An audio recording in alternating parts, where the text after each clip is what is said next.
妈呀，都2026年了，欧洲民众竟然连装个空调的自由都没有。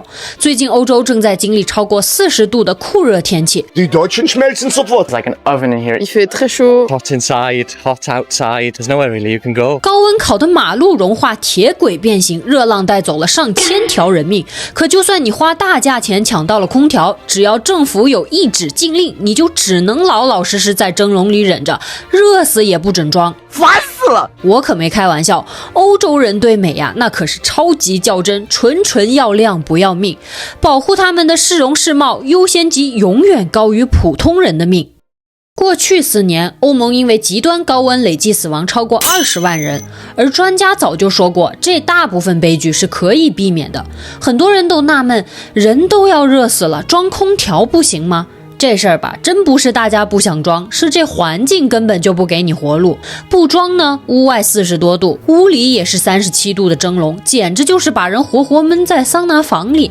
没辙了，大家只能靠洗冷水澡，下河游泳硬扛。 There's no AC, so there's no real way to deal with it other than just a cold shower. 妈呀，这过的叫什么日子呀？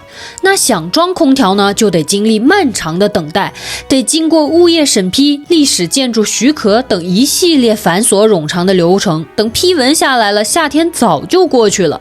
更别提巴黎那苛刻的市容保护政策，为了所谓的美感，坚决不让你挂那个空调外机的小方盒子，生怕破坏了他们美丽的市容市貌。就算你不住在古董老城区，你要想装空调，那也得扒层皮。在法国装空调，机器贵不说，那个安装费才叫离谱，起步价就是1500欧。如果楼层高一点，需要吊装的话，整体费用分分钟飙到5000欧。妈呀，原来香奈儿、爱马仕在欧洲不是啥奢侈品，空调才是奢侈品。更气人的是，法国那位生态转型部长，记者问他酷暑咋活命的时候，他居然反问 Vous croyez que ça va éviter un feu de forêt? Vous croyez que ça va éviter la mort des animaux que nous voyons? Vous croyez que ça va éviter quoi? 听听，这是人话吗？人命关天的档口，他在这标环保理想主义理念，压根儿没把老百姓的命放在眼里。在这帮精英眼里，死一个人是统计数据，甚至死了个人还能省了碳排放呢。但是要砍掉一棵树，动了一栋古建筑，那简直是文明危机。How dare you！但我查了一些资料，发现事情好像没有第一眼看到的那么简单。欧洲人死脑筋是真的固执，而我们今天喜欢的巴黎，恰恰就是这种固执保护出来的。如果过去几十年每栋楼都随便装空调外机，随便改窗户，随便封阳台，今天的巴黎还会是大家心目中那个如画的巴黎吗？我想今天之所以我们还能欣赏到那些原汁原味的奥斯曼建筑，恰恰是因为欧洲人几十年如一日的轴，这种对城市美学的死磕，在某种程度上确实守住了文明的一份尊严。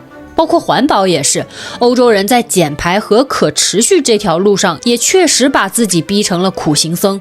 欧盟在全球碳排放里只占不到7%，而在过去30年，他们硬是把自己的排放砍掉了将近40%。为了减排，为了保护历史底蕴，他们对自己也真是够狠的。这种对美和环保的执念，早就异化成了一套勒在所有人脖子上的道德紧箍咒。